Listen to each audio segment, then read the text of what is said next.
Welcome back to the Avarice Podcast. I'm your host, Michael Herzer. This week we are here with our guest and student, and at this point, local friend, Jason Palmer. Hello. Jason, you've been working on some devices. Will you kind of maybe just jump into a little bit of what's going on? Yeah. So at birth, I was born with severe double clubfoot to the point, meaning each foot was clubfoot, to the point where it was questionable if I'd ever even walk.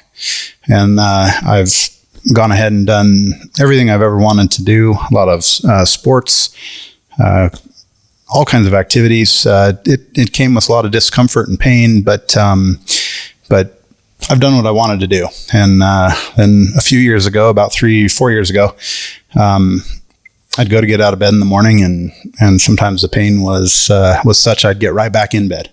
Yeah, and it would be an issue of oh gosh, what are we going to do now? So I started looking into some alternatives, and first there were none. I saw a specialist, and they said, when the pain's too bad, you'll come to us and you'll get your ankles have your ankles fused. And I thought, well, that's not a very good option. There goes quality of life. There goes my career. A lot of life changes would come with that.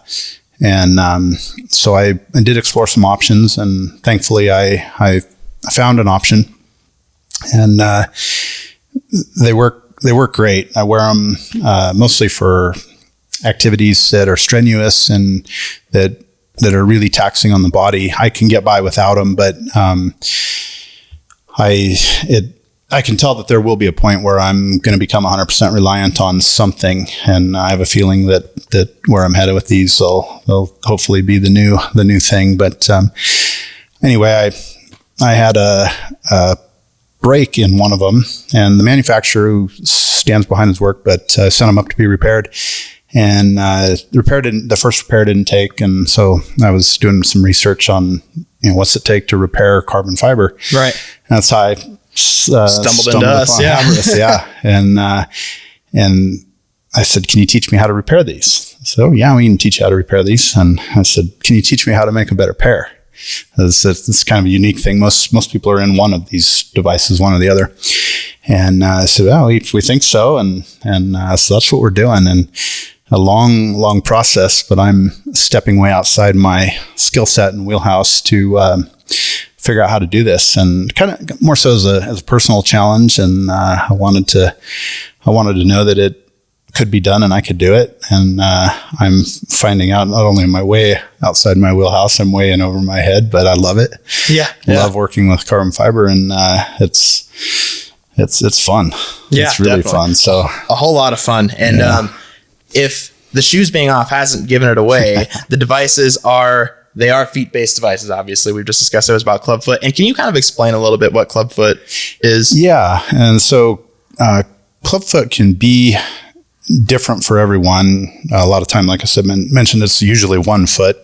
But my case in particular, apparently what I spent my time doing in the womb was straightening my legs, and it would push the feet into the front of the stomach, and then they were folding underneath and in. And so when I'm talking about mine, my right foot is what I call my bad one. And it actually the ankle tries to roll to the inside. And my left one, I call it the good foot. And it kind of the foot stays put underneath the ankle pretty good. And it's also where I would put most of my weight. One thing that's unique about this right ankle rolling in is I have to, they call it clawing, but I have to make a fist with my toes to hold the foot under the ankle. And when you make a fist with your toes, you can't really do anything else with them. So for about the last 30 years, I have not ever propelled myself forward with my toes on my right foot. Okay. Yeah. I plan it, pivot over it. All the drive and power comes from the left side. All right. So one interesting thing about the devices is they store energy, and as you pivot over a certain point, then that energy is able to release. And when I have them on, I feel like even now, having worn them for almost 3 years, I feel like I walk twice as fast as normal. Yeah. Wow. That sounds like quite a good boost. And it's, and the comfort's the key part too. The speed can come or go, but the comfort, that's the important part. Well, and they did just that. The fact that I was given pain-free mobility, in doing some of the things I like to do. Great. There's nothing like that. Yeah. And, that's going to be the goal, and is the goal. And the full device, which we'll show them here in a minute, but the full device, are also kind of cumbersome and heavy and bulky. Right. And so that's one of the goals in the making these on my own. And, having stumbled into Avarice to do this, where they're in the aerospace industry and light and strong, rigid, if necessary, that's right up their alley. Name of the game. Yeah. It's really nice. I said, I want to accomplish half the weight, half the bulk on these. And the first reply from one of the instructors, I don't remember who was looking at it first, was like, no problem. Almost like, give us a challenge. Yeah. Yeah. Yeah. So, well, and a little bit on that pound for pound remark, the half the weight remark is carbon fiber has roughly the same amount of strength as steel, but it comes down to about half the weight. So that's where we get that in our industry. But super great resource. And yeah, we're glad we've been able to help you out, because it's been an interesting journey to get to watch. There's been a lot of different changes and iterations you've made over the years. A couple different safety things have come up. And always wear your safety glasses. I don't know if we're going to deep dive into that today or not, but yeah, always wear your safety. Well, and I had safety glasses on. Furthermore, it's to wear the ones that don't allow things to get on the side. And all right, let's loosely talk about this real quick. So what was that night like when you were working in your garage? Well, I was going to go down to the school, so I figured I'll hurry and sand something off. And I was wearing safety glasses. A particle hit off my cheek, off the inside of the glass, went in the eye. Yeah. And I did probably, I'm sure of it now, what you're absolutely not supposed to do was go to the mirror, and I spread my eye open with my fingers. Yeah. And I literally saw this thing disappear into the back pocket of my eye. Jesus. And it took about 15 or 16 weeks before it broke down entirely, and the eye dispensed of it. And there were more than one occasion I sat up almost all night holding the eye in hopes to blink as little as possible until the eye doctor opened up in the morning. It could have been a lot worse too. That was a cured particle that went in there, and some of the compounds and agents used in the liquid form, a drop of it can mean blindness right away. Yeah. And it was not only scary, but painful and very frustrating. And can't say enough about the safety procedures. Use them well. Yeah. Use them well, use them all the time. It's crazy because all these different resin systems have solvents, they have fillers, they have just a ton of gross stuff in there that you just don't want anywhere near you. And it's nice that the human body, for the most part, is pretty self-ejecting, self-cleaning, but that was a long time to have something stuck in your eye for. I would tell the optometrist, I'd say, well, one of the items in there is a filler. It's a microscopic filler. And I got to where I had to flush the eye myself, which they're discouraging. And I could look in there with the light shining through the side and see the filler agent, and at different times of the day or different time periods in between flushes, how much was actually coming out. And they kind of look at you like, what do you mean it's microscopic? And it's like, well, it goes on an airplane wing before they paint it. Yeah. And I think they expected to just look in there and see, oh yeah, there it is, a foreign body, and say, there it is. And I got a lot of looks like you're crazy. Yeah. Yeah. It's no fun. Yeah. Always wear the safety glasses. Exactly. Yep. Yeah. So why don't we see the entirety of the device? Let's see it in its full scale. You want to bring that? I was going to say thank you. So as I mentioned, in these on both sides, and it's all carbon fiber, and they're amazing what they do. These carbon fiber rods up the back, that's what'll store that energy. And as you can see, I can barely flex those. Yeah, almost not at all.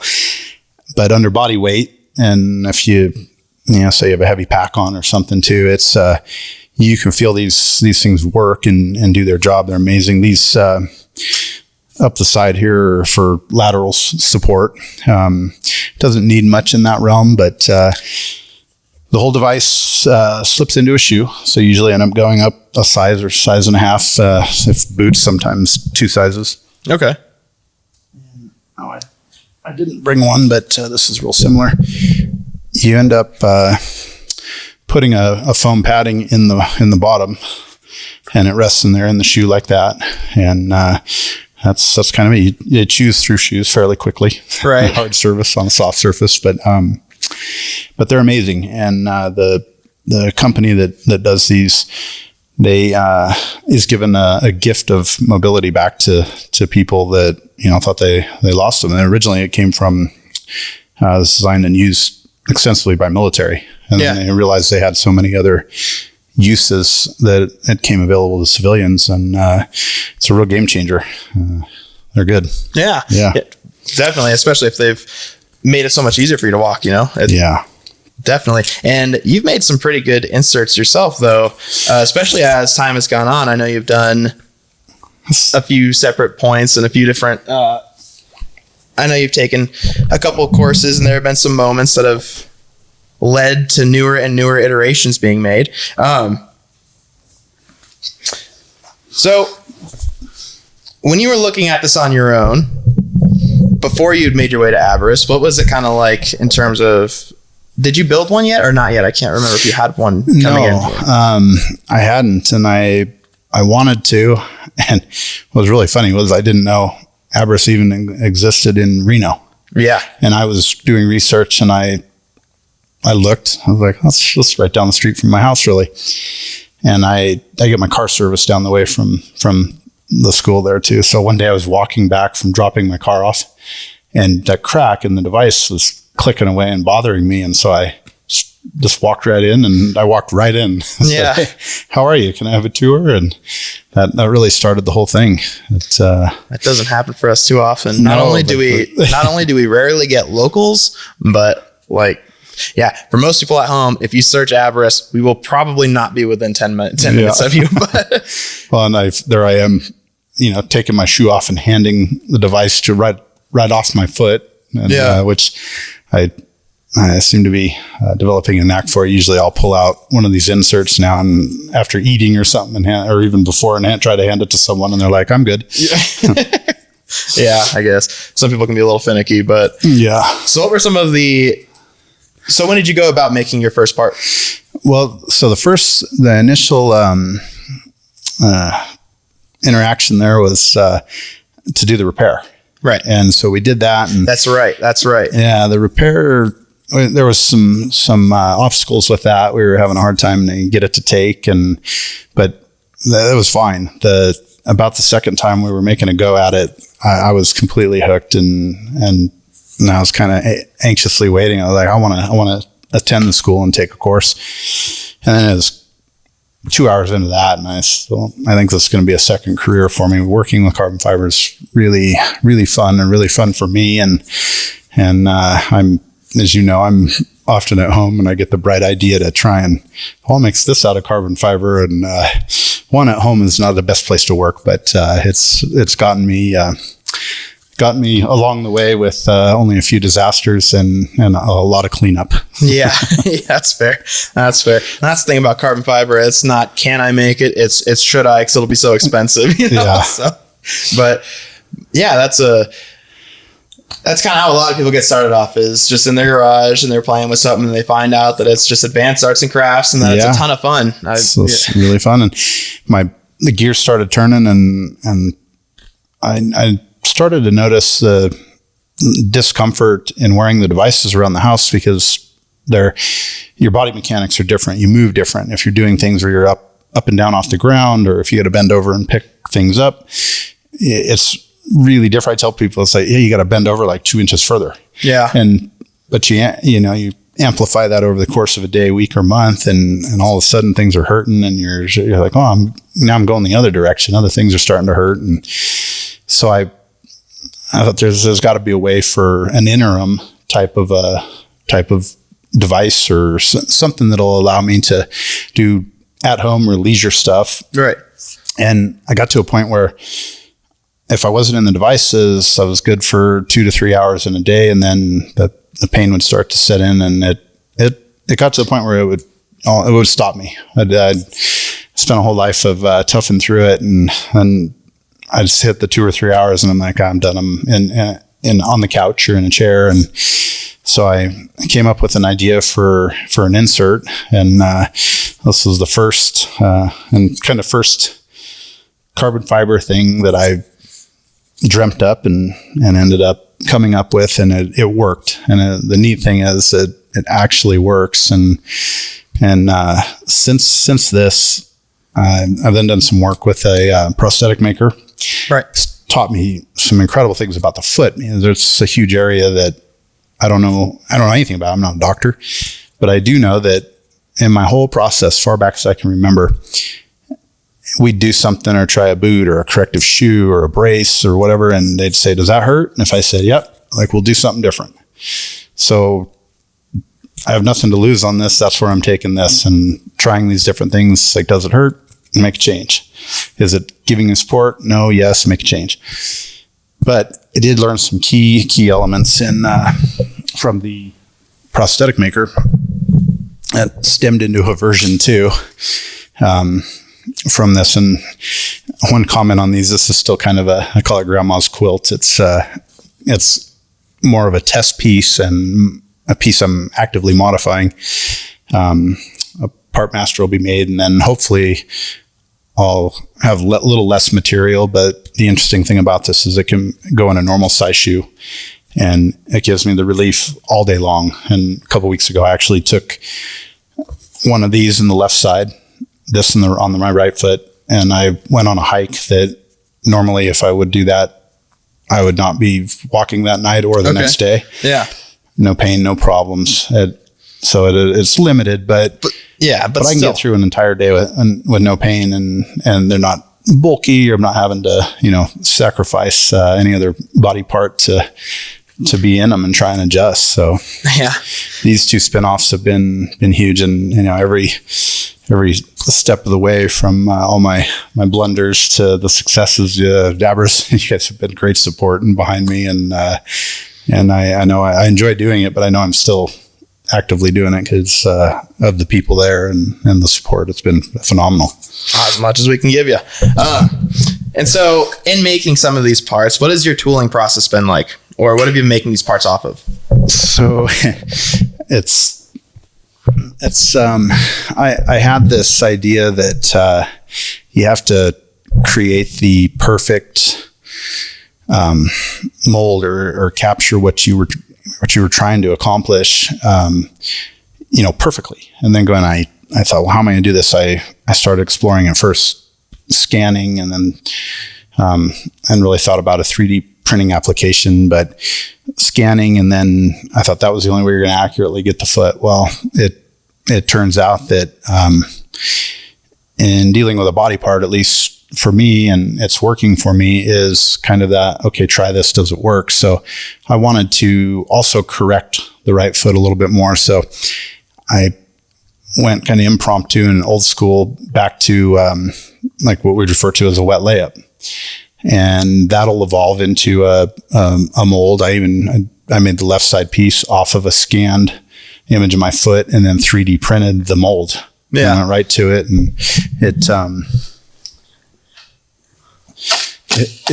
it worked surprisingly well. It's this left foot insert was made from a 3D printed mold that was coated, and then the whole part made in there, and then trimmed out to the desired fit and piece here, and still working on some of the aspects of the padding and placement, but yeah. So, and the next goal is to and what I'm currently working towards is to make a mold, 1 piece, 2 piece, whichever, and then get into the process of either resin infusion, or it's going to be pre-preg and that route, and starting to deal with some temperatures. Everything's been room temp to this point. And then as we get closer, and when I achieve the quality of lightweight and strong, then we'll go into those advanced processes that you guys deal in. Well, yeah, it certainly looks like it looks like it's taking shape. The more and more parts you come out, you're seeing more of your journey here and what really leads into the next step.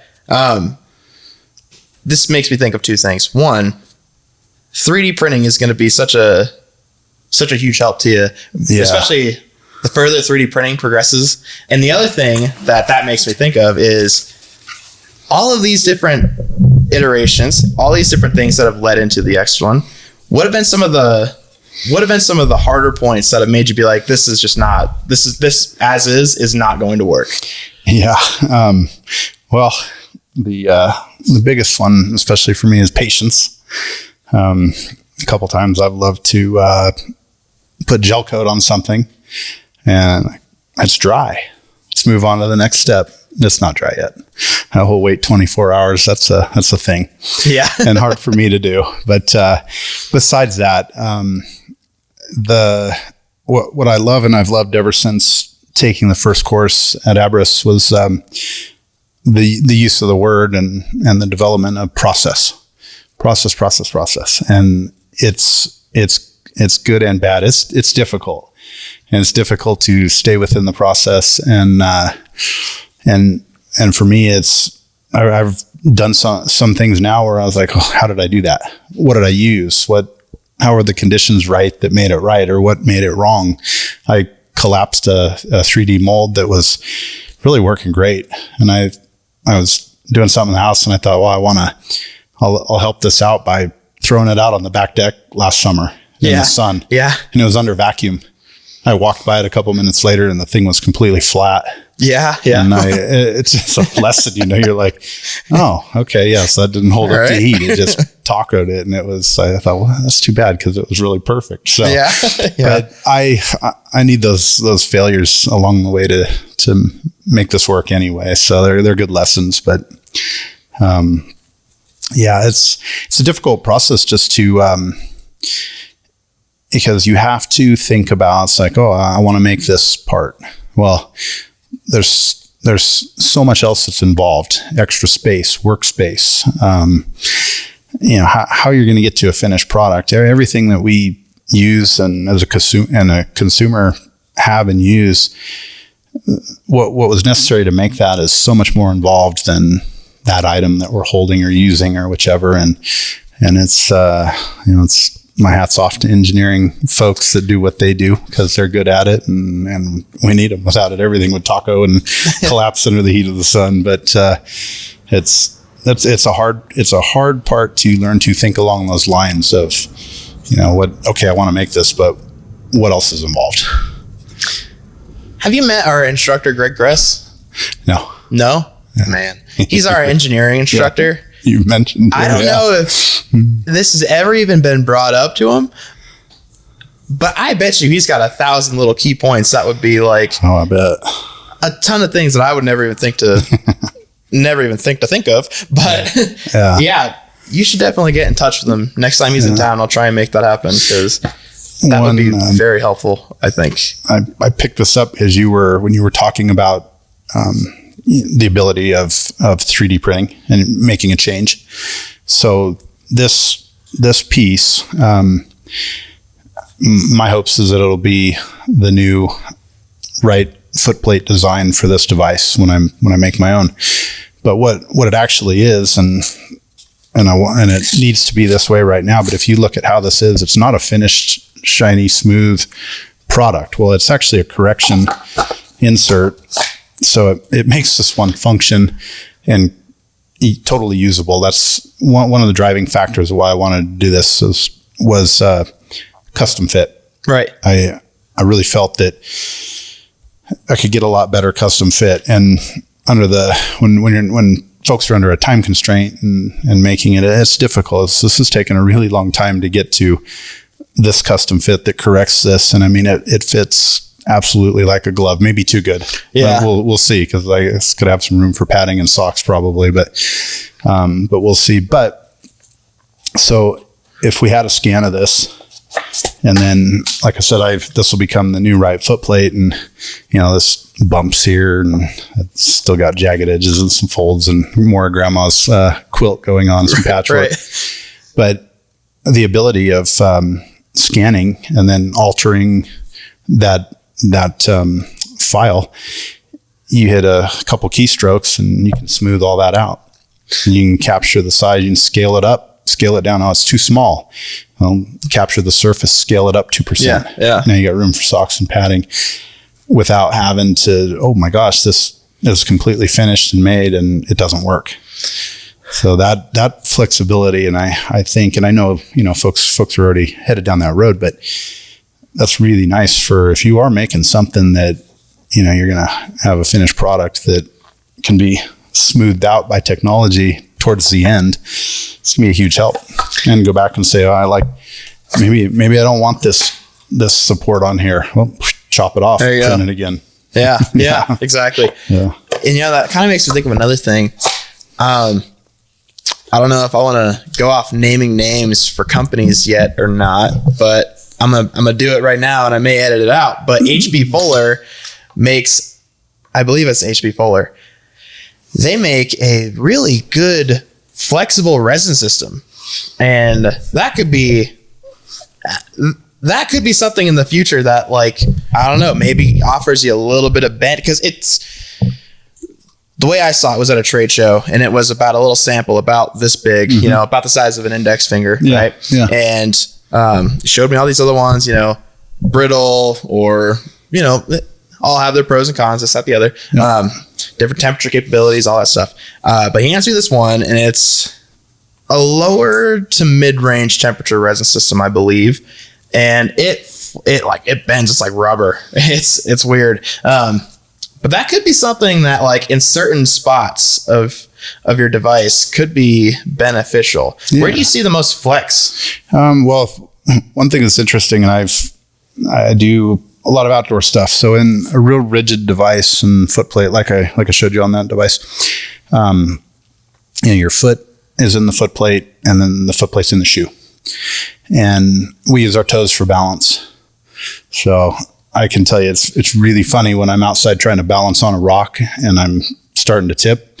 Usually there's no way that I can correct that, and the inevitable happens. But you're pushing on a rigid surface that doesn't do anything. So I do think, and I tried it and experimented on this one. This whole front piece was just originally like a high density foam. Okay. And just for whatever reason, I've gone over it with carbon fiber and resin, so it's cracking and doing all that fun stuff. But the body needs to move and is intended to move, and a lot of mechanics of the body need that movement to function correctly. So I envision that somewhere in them there'll be the ability to move or flex, and at first it was like, oh, carbon fiber real rigid. Well, right. I'm finding out that, and even just for comfort, it's nice if it returns to that original shape and give you what you're after, but some movement's good. Yeah. And I think in the front of the foot plate, it's going to be a place for something like that.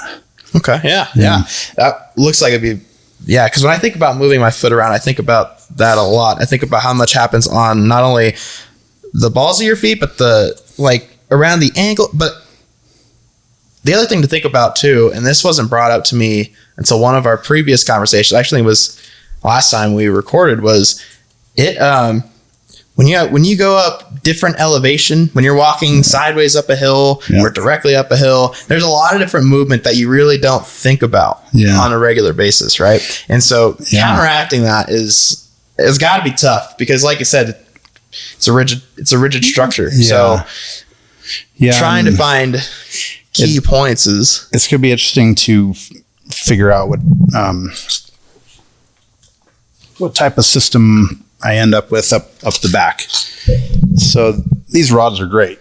I really envision, and I've seen, this isn't just my idea I've come up with, but there's blades, there's all kinds of different ways you can go about this. You look in the world of prosthetics, and or anything you really look at. I had a guy that was, he's a race engineer for automobiles, and he was talking about components off on the front end for steering of these high performance cars, and going with a similar design on there is, one thing I'd like for sure is either be interchangeable on the amount of resistance you have based on what you're doing and level that you might need, or adjustable. And it's right now it's steering its way towards a blade type design that will be interchangeable.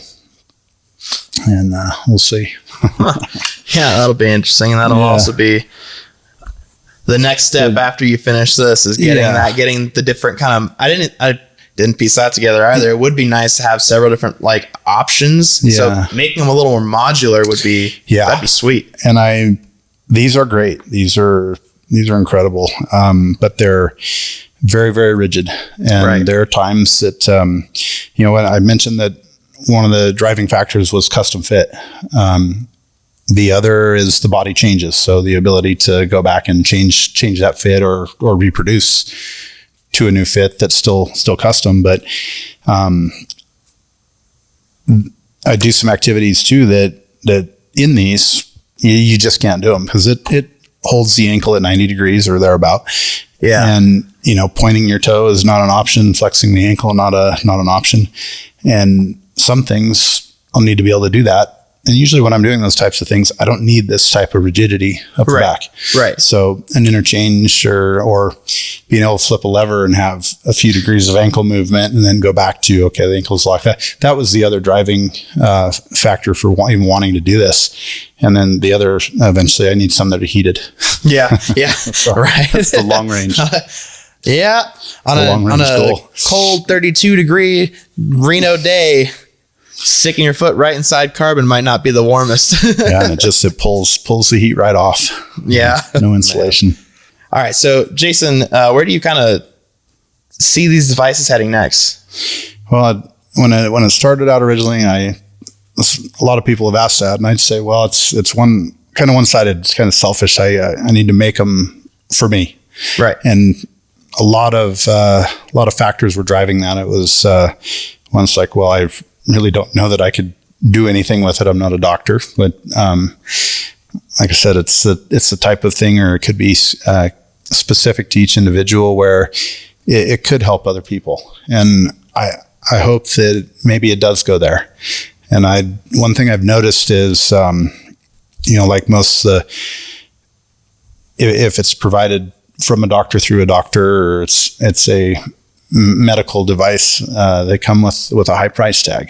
And I've seen people that could benefit and had some encounters with them, and then usually the encounters disappear, drop off. And I think it's cost driven.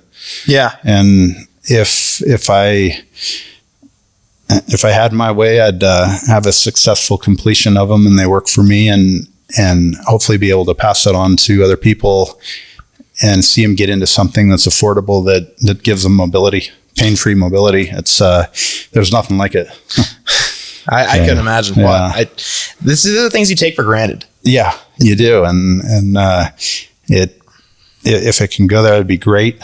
And whether it's me or me helping, it's going to be on the list of accomplish after I've succeeded on being able to continue and develop something that works for me, that you can go back and make changes as the body changes. Yeah. Or if you need more range of motion or stability, that it can be provided. So I guess if you were to do this for other people, the challenges faced would be the custom fit and the current one that you're facing, which is it's just not modular enough, right? Yeah. And so I guess that would be kind of interesting to see where that leads to in terms of what your process looks like after it'd be finished in terms of helping people. Because you'd have to have, I'd imagine there'd be almost like a couple different stages. The very first stage, which would be a universal process to get not one size that fits all, but to be able to size all, right? Yeah. Yeah. And so after you figure out a good, easy way to effectively and repeatedly do that process, that'd be great. And then after you get that, making will be the easy part once we get past all these hurdles. Yeah. And then the other part would be, I guess, you could come up with a few different sets, or however you end up landing on the adjustable versus the modular.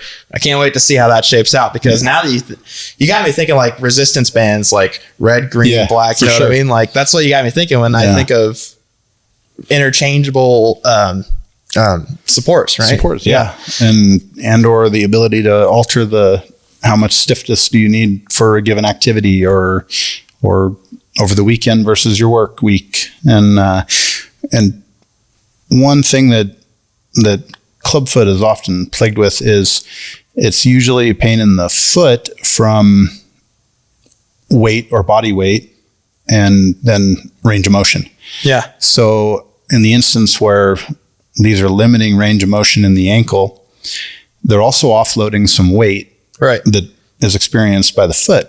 Well, people without clubfoot or any kind of a condition that causes pain could benefit from simply removing some weight off the foot. Right. And you're a hiker and you want to hike even further, or you have a job where you're on your feet all day and they hurt and you're tired of going home and can't do anything but sit on the couch because the feet hurt. And it's like, well, we might be able to take weight off the foot and they won't hurt. Yeah. And going through this, it often comes back to trying to keep a mindset of how can that be modular and interchangeable, and what needs to be custom fit of it, right? And how can we get that from someone that lives across the country or around the world? And there's some great ideas coming about, and the support and the ideas from people that are participating in this have been incredible. It's every time I turn around, there's a new idea or thought, or you should do this or do that, or just do this to get a custom fit, and they're all good. They're all good, and it's such an interesting thing that I bet you're getting a lot of people who want to give their 2 cents on it. Yeah. You know, I mean, yeah, it's an interesting. Not only is it an interesting topic, but it's also a very compelling one. So everybody wants to I can see how a lot of people would want to be involved in that because it's interesting to watch you. It really is. It's been a true example of something you're passionate about. Things will just come to you. Yeah. And as like I mentioned, I'm way in over my head on some things, and sure enough, someone will say, "Oh, talk to this person. They work in this realm," and the idea comes up, and it usually results in me messing up my kitchen or garage again because I got to make this and see, and it revamps the whole process and or goal as to where I'm headed, and which is fine. It's all the learning experience of it. At the end of this whole thing, you should make not like a credits list, but you should make a thing just to kind of really tally it out. You know, really see who was involved, because that'd be. I had a friend that went out and bought 2 3D printers to learn 3D printing, so we could go down this road. And then I spent a long weekend in Texas at his house and spent about 11 hours on his scanner and printer. And I went home. I was like, I can't take on anymore. Yeah. I don't need to learn anymore. I'm still trying to, you got to be a painter. You got to be a metal worker. You got to be everything. Yeah. And I'm learning all of that. And I came home and bought a 3D printer and a scanner. And I'm still just figuring out. He's still doing all my printing stuff these months ahead of me in the learning curve. But it all goes hand in hand. It's very neat process. Very much so. Yeah. So say that these parts were complete. You had them all finished. They were exactly where you wanted today. You were ready for the next step. What does that next step look like? Yeah. We're finally getting close enough. As I mentioned, I feel like I'm 60 to 80% done with each piece. And now I know all these pieces they're sitting there and they're about to come together, and it's still going to take a while. And we're probably just getting into the point where I may experience some real failure and setback in the design and the build, everything. And now we're going to start refining the process and seeing what it's going to work, what it's going to take to make them work. But when they do, if they were sitting there done and ready to go, I know it'll be just like when I got into my current devices. Someone reminded me, it's like, well, you have to spend some time out of them too. Right. So right. That you don't suffer any other, atrophy of muscles and loss of range of motion. But I'm sure I'll want to be in them as much. People say, well, you're not sleeping in them, are you? Yeah. So if they were done today, I'd probably be sleeping in them. But I'll be adding to some of the activities that I like to do that require some ankle movement. So I'll be doing what I do now plus that stuff, and doing it in a device that fits a little better and gives me some flexibility if I need movement to be able to do it. Yeah. That's awesome, man. That's awesome. Well, it sounds like that was a pretty good spot for us. So thank you for making it onto the show today, Jason. I super appreciate it. This is a really interesting journey to share with us. Well, so thanks for having me, and I'd come back anytime, and hopefully we'll have a big table here at the end, and I'll have all the successes and failures of what have occurred, but it's coming. It's getting close. Yeah. Awesome. Well, thank you again very much. Thank you all for listening back at home. I've been your host, Michael Herzer with the Abras Podcast. Thank you very much and have a great day.